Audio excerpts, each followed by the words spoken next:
En otras ocasiones, hermanos, hemos señalado que el Sermón del Monte es el compendio de las enseñanzas morales del Señor Jesús y cuyo centro son precisamente las bienaventuranzas. Estas son una serie de afirmaciones desafiantes a las que José María Cabo de Villa, un jesuita español, llamaba las 8 formas de la felicidad. Su alegría, hermanos, la alegría de las bienaventuranzas, no es como la alegría del mundo que radica en las cosas y en las circunstancias.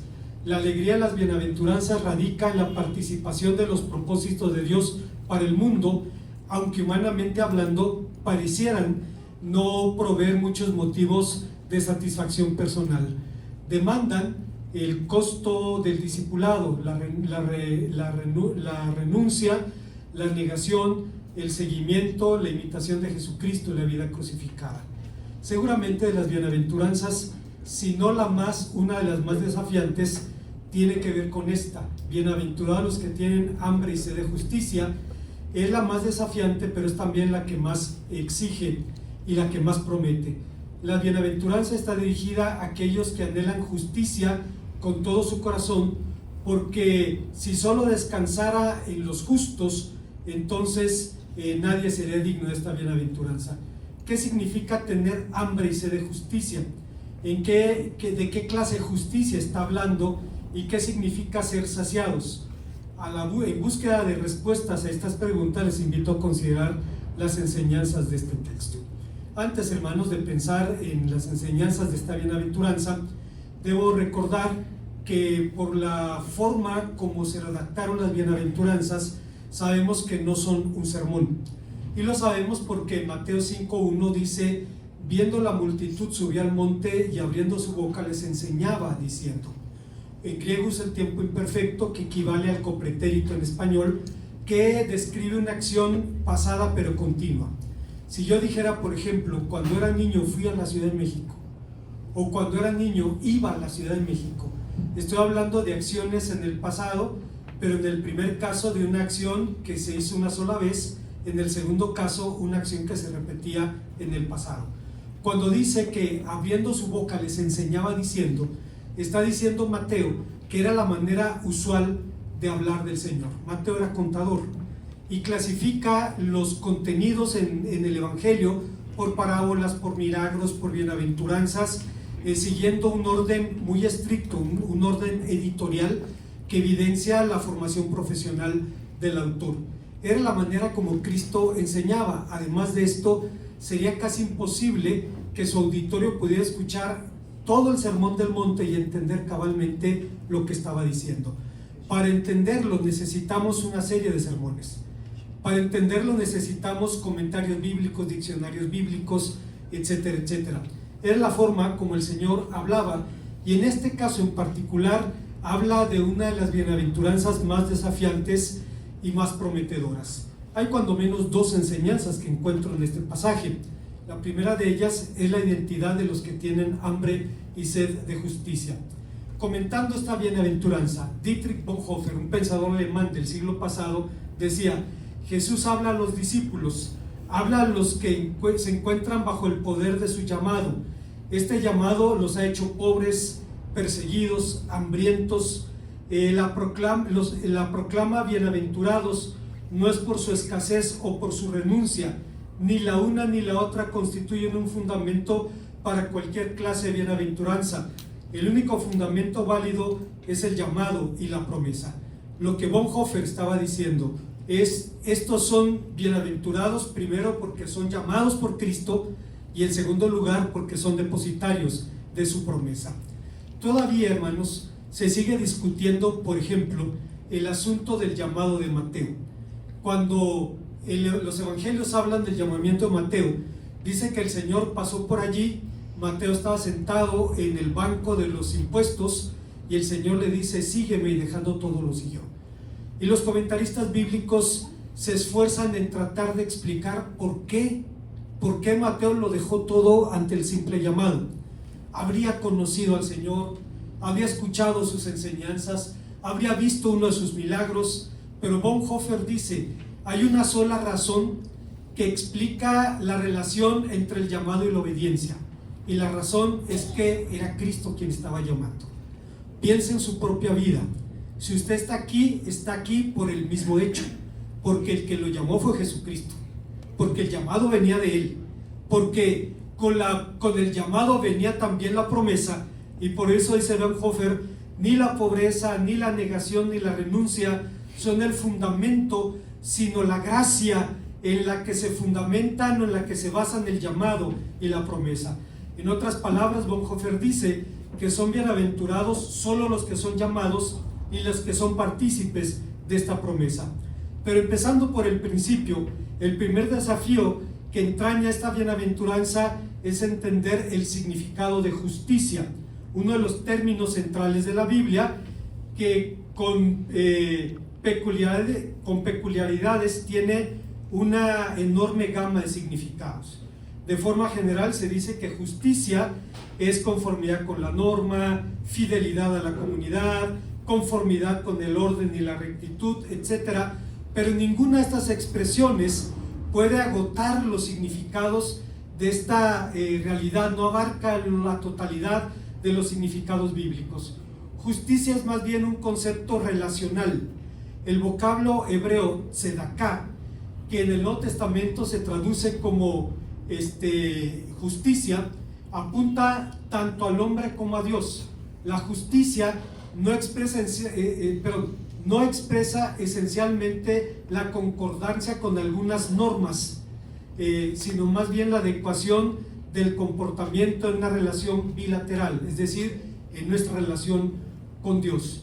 Justicia es fundamentalmente un concepto que desde la relación con Dios actúa en el terreno jurídico, social, moral, religioso, es decir, abarca la totalidad de los aspectos de la vida.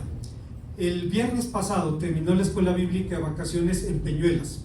En ese lugar, por algunos años, se han hecho esfuerzos para ganar a familias, ganar niños, ganar a sus padres, y tuvimos una experiencia muy interesante porque hay una vecina que tiene una tienda. De entrada, cuando hay escuela bíblica de vacaciones, el vecino que está al lado del parque nos pasa la luz. Dice, conéctense aquí para que tengan sus actividades sin ningún problema. La señora de la tienda, van los niños, se necesitan platos para el refrigerio, bolsas de basura, etcétera. Dice, llévenselos. O sea, es su forma de cooperar con la escuela bíblica de ocasión. No estamos hablando de una mujer evangélica, estamos hablando de una mujer que ve que las hermanas que están ahí sirviendo están haciendo algo muy bueno por la comunidad. Hace unos años, algún vecino celoso, le llamó a la policía y dijo, están haciendo una actividad ilegal en el parque porque no han pedido permiso. Pues llega la patrulla para que se dispersaran los niños, y las que salieron, pero como leonas, fueron las mamás de los niños. Se pusieron a los policías, ustedes no vienen a hacer esto por nuestros hijos. Dice, ¿por qué les estorban a estos muchachos que vienen a servir a Dios y enseñarles cosas buenas a nuestros hijos? Ya, los policías se retiraron, se fueron con las manos vacías, no se pudieron cargar ni a Chareni ni a sus maestras para andar haciendo disturbios ahí en la plaza. Y hermanos, vemos el poder de la influencia blanda, el poder del testimonio, el poder de alguien que sabe, no somos católicos como ellos, pero lo que les enseñamos está en la Biblia, son cosas buenas para sus criaturas. Entonces, hermanos, justicia significa esa forma de vida que se deriva de la relación con Dios y actúa en el terreno social, moral, religioso, abarcando la totalidad de la existencia. Pero regresando a nuestro asunto, si la necesidad de justicia puede producir hambre y sed, ¿de qué clase de justicia habla esta bienaventuranza? Históricamente hablando, los intérpretes de la Biblia se dividen en dos. Los que dicen, habla de justicia social, de democracia, de desarrollo, y hay quienes dicen, no, habla de justicia en el terreno moral. La verdad es que no representa un dilema, porque una vez que Dios ha tocado la vida de un ser humano, el ser humano se convierte en un agente de cambio en su sociedad. El día de ayer o antier, no recuerdo, platicaba con alguien de estas cosas y decíamos, el ideal del socialismo era cambiar el mundo para transformar al hombre. Si el mundo se convertía en una sociedad más justa, los hombres iban a ser más justos en sus relaciones. El mensaje cristiano es al revés. Hay que cambiar al hombre para que cambie la sociedad. Hay que cambiar al individuo para que transforme su entorno y pueda dar testimonio de Jesucristo. Históricamente hablando se discute, pero realmente no representa un dilema, porque un hombre transformado puede transformar también a su entorno. Para los segundos se refiere especialmente a la justicia que es según Dios, Romanos 10:3, es decir, la justicia religiosa, la justicia de Cristo que justifica al pecador. En los hechos, como decíamos, no hay un dilema, pues a final de cuentas una cosa va de la mano con la otra. Sin embargo, Mateo habla de justicia en un sentido más bien religioso. De hecho, justicia es un término característico de este evangelio. Mateo 3:15, 5:6 y 10, 26, 6:1, 33, 21, 32, etc. Define aquí la fiel sumisión a la voluntad de Dios. Jesucristo afirmó que su mensaje iba dirigido a los pecadores, no a quienes se creían justos. La razón por la que tanto rechazaron la palabra de Jesús era justamente porque ellos creían caminar en el camino de la justicia. Hermanos, en el mundo nada más hay dos sistemas de justificación: la justificación por obras y la justificación por fe. Hoy en día, sin embargo, es algo curioso. En el pasado, yo recuerdo cuando era recién convertido, hace 40 años, todavía se debatía sobre la justificación por obras. Ahora nadie discute eso, porque la gente ya no cree en la justificación por obras, cree en la justificación por logros. Recuerdo Juan Stam dice que en Costa Rica el pastor de la iglesia más grande en el país decidió repudiar a su mujer y buscarse un modelo más reciente. Y entonces cuando le cuestionaban, él decía: sí, pero soy el pastor de la iglesia más grande de Costa Rica. Es decir, mis logros me justifican. Mis logros me justifican. El mundo piensa así. El mundo piensa de acuerdo a la teología de la Bamba. A ver, aquí hay alguien de Veracruz. Sí, bueno, ¿qué dice la Bamba? Para llegar al cielo, la mamá dulce. ¿Qué se necesita para llegar al cielo? Una escalera grande y una chiquita. Ok. La escalera grande es lo que Cristo hizo. La escalera chiquita es lo que Cristo no hizo, y usted y yo lo vamos a hacer. Imagínese usted. Imagínese nada más. Le vamos a corregir la plana. Vamos a hacer lo que Él no completó. Vamos a hacer lo que a Él le faltó. Una blasfemia en contra de Cristo y del espíritu del Evangelio, que nos habla de una salvación por gracia. En tiempos del Señor Jesús, los que rechazaron su mensaje eran precisamente los que pensaban que estaban construyendo su propio camino a través de sus obras o a través de sus logros. Pero a final de cuentas rechazaron el mensaje porque era un mensaje precisamente por gracia.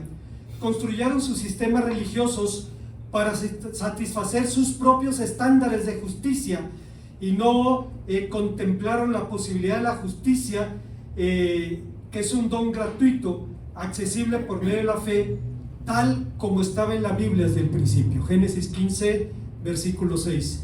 Y creyó Abraham a Dios y le fue contado por justicia. Ahí estaba desde el principio, claramente. San Pablo toma ocasión de esto en la carta a los Romanos para hablar de la justificación por la fe.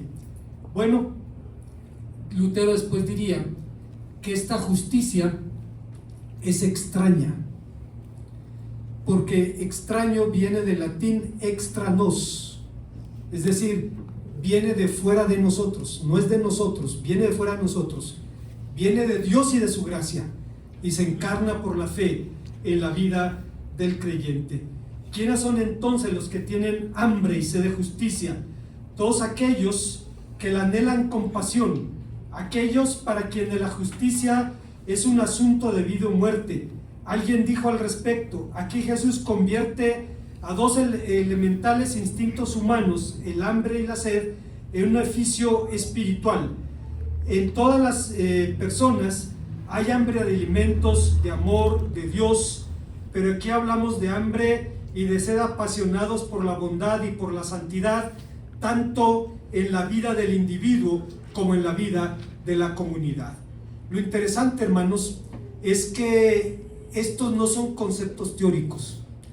Cuando Sudáfrica abrogó el apartheid, Nelson Mandela estuvo décadas en la cárcel precisamente por oponerse a la segregación racial.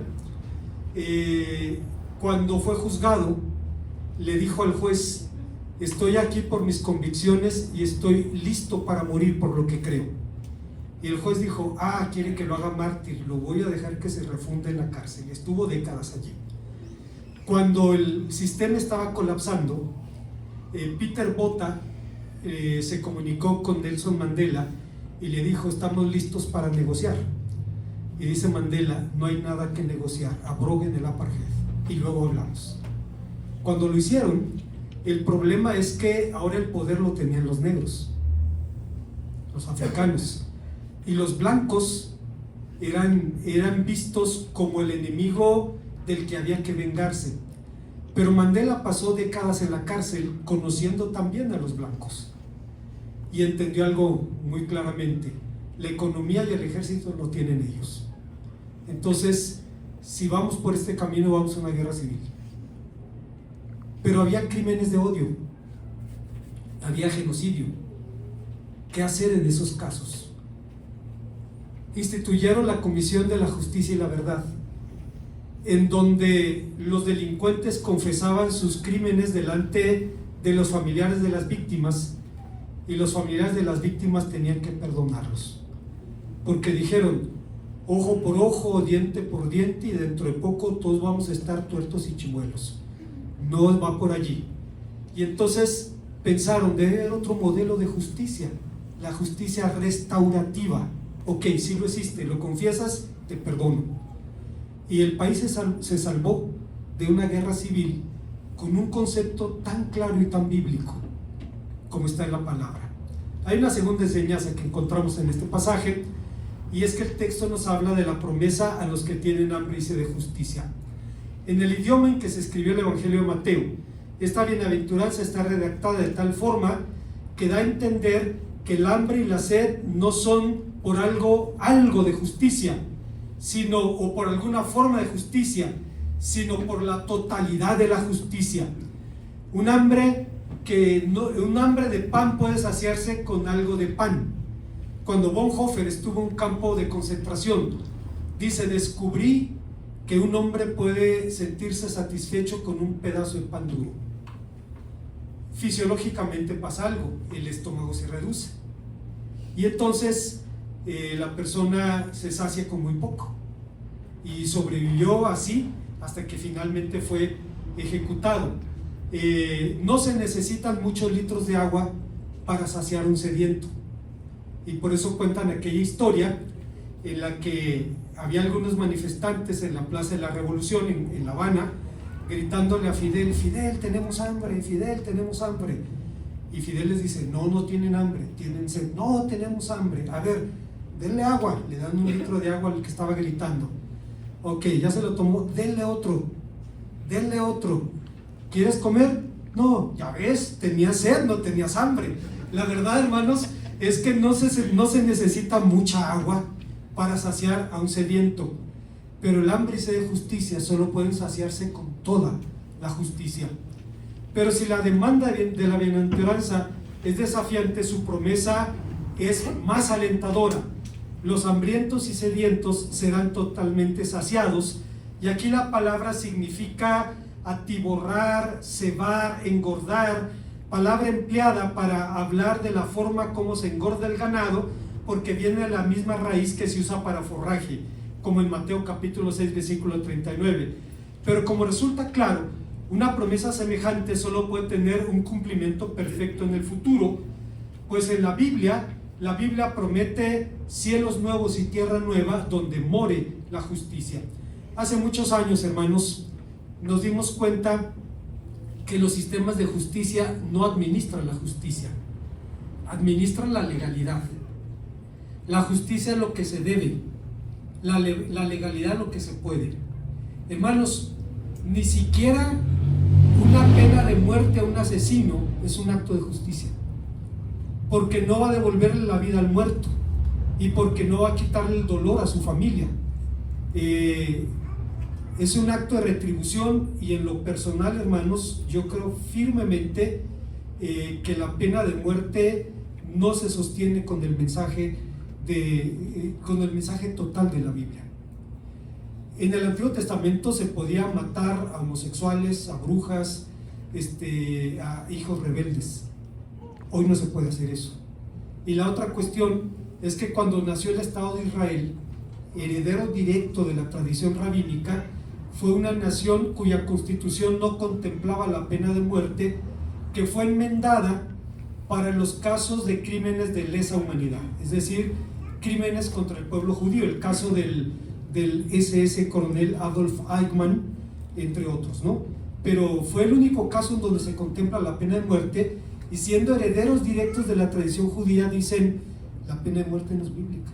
Y yo creo firmemente eso. Yo sé que hay hermanos míos en la fe que creen en la pena de muerte, pero creo que si la vida humana debe respetarse incluso la vida del delincuente, si queremos ser congruentes. Si no, pues somos como el delincuente. O sea, tú matas y yo te mato, y que el mundo siga de esa manera. Volviendo a nuestro asunto, hermanos. Si la demanda de la bienaventuranza es desafiante, la promesa es más alentadora. El verbo saciar significa engordar, pero como resulta claro, una promesa semejante solo tendrá cumplimiento en el futuro, porque la Biblia promete cielos nuevos y tierra nueva donde more la justicia. Esto significa que esta promesa no es una alusión a la justicia paulina, ni a la sola justicia social, sino al veredicto soberano de Dios que libra a los oprimidos, como enseña el Salmo 85:11. Consistentemente, la idea de que Dios juzgará al mundo con justicia se repite a lo largo de todo el Nuevo Testamento. Aunque la justicia perfecta es una promesa futura, de ninguna manera es un asunto que debe relegarse exclusivamente al porvenir, pues para San Pablo, el pueblo de Dios es demandado a buscar todo lo que es verdadero, todo lo honesto, todo lo justo, todo lo puro, todo lo amable, todo lo de buen nombre. Filipenses 4:8. Y uno de los más claros ejemplos del cumplimiento del compromiso cristiano con la justicia lo constituyó el triunfo de la lucha por los derechos civiles en Estados Unidos hace 60 años, bajo el liderazgo del pastor Martin Luther King. Luther King era un pastor bautista que en alguna ocasión habló de su movimiento y dijo las siguientes palabras: actuamos pacífica, sincera y públicamente porque deseamos convencer. Elegimos la no violencia porque aspiramos a una sociedad en paz. Con su compromiso con la justicia, el doctor King demostró que la justicia, que desde la justicia que es según Dios, es decir, que una justicia que se expresa a través de una vida redimida, se puede, hermanos, cambiar al mundo y convertirlo en un espacio más humano y más justo para todos. Como conclusión, ciertamente uno de los más grandes desafíos de todos los bienaventuranzas, no solo por el reto de entender el matiz del término justicia, sino por la demanda en sí, la de tener hambre y sed de justicia, una hambre y sed apasionada de justicia, la encontramos precisamente en este texto. Pero a la vez es la más alentadora porque ofrece saciar hasta el hartazgo.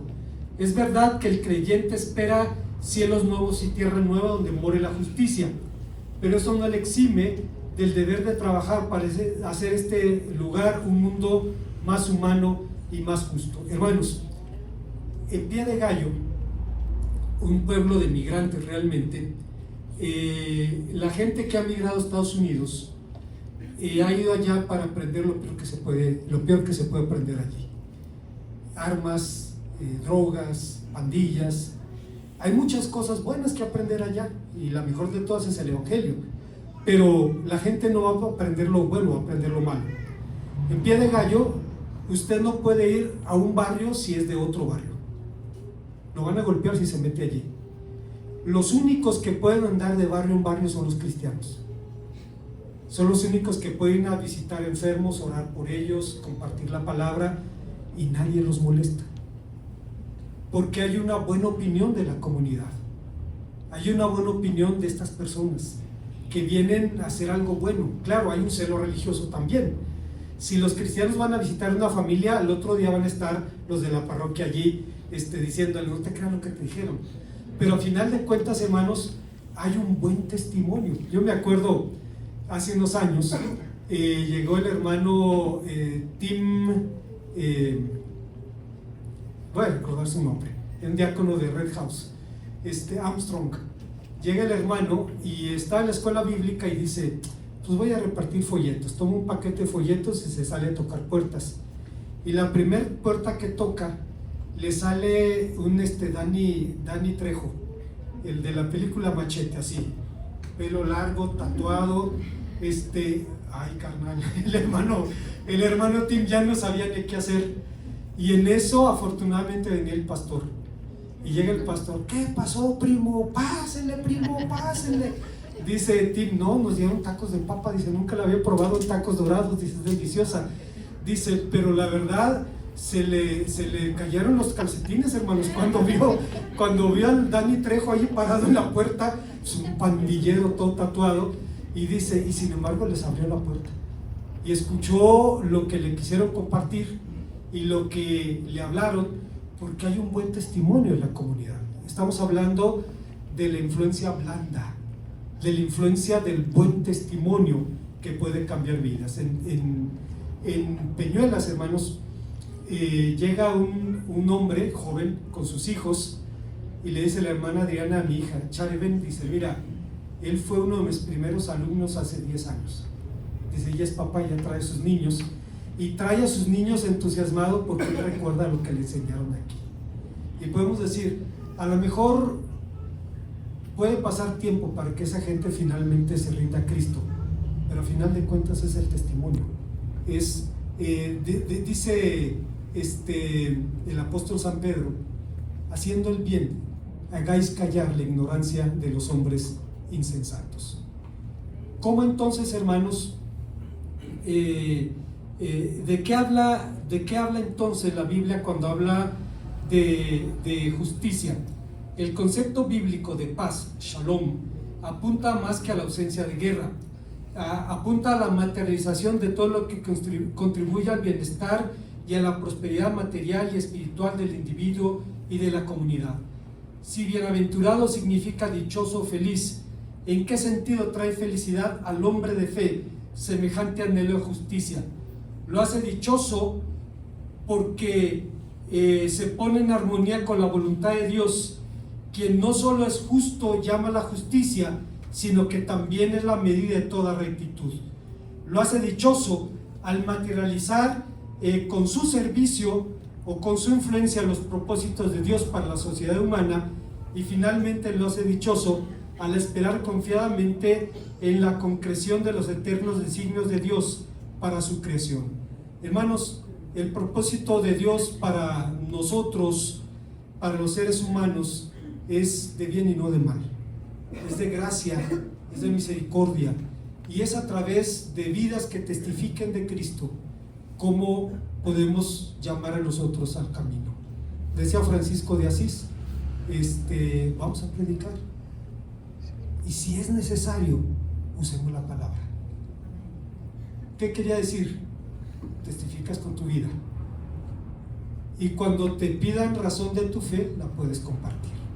Oremos al Señor. Gracias, Padre, una vez más por tu palabra, porque nos haces partícipes de dos instintos básicos que se convierten en un deber espiritual: tener hambre y sed de que este mundo te conozca, de que este mundo sea mejor, bendecido por tu gracia. Perdónanos, Señor, si no hemos sido de testimonio o de influencia, y permite que la gente pueda ver a tu Hijo amado a través de nuestras vidas. Te lo rogamos en Cristo.